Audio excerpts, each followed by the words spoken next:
Kardeşlerim, iman herkes için değerli ve herkes için cennetin şartıdır. İmanın iyisi kötüsü olmaz. Ama gencin imanı 300 yıl yetecek bir enerjinin adıdır.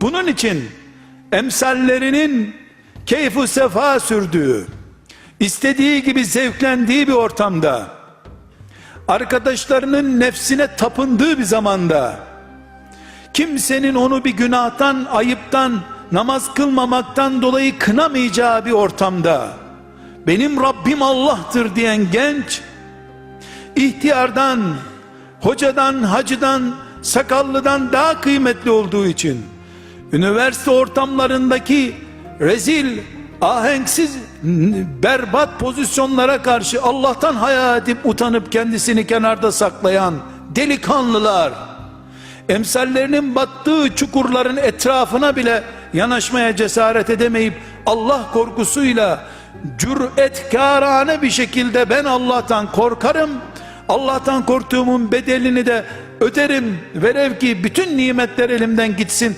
diyen gençler var ya, bunların yeri cennet, işte Havz-ı Kevser. Vallahi böyle de değil, cennet bile değil bunların yeri, cennet bile değil,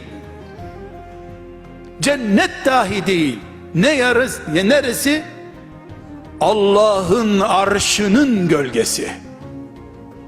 Allah'ın arşı bekliyor bu genci, diyor Resulullah sallallahu aleyhi ve sellem.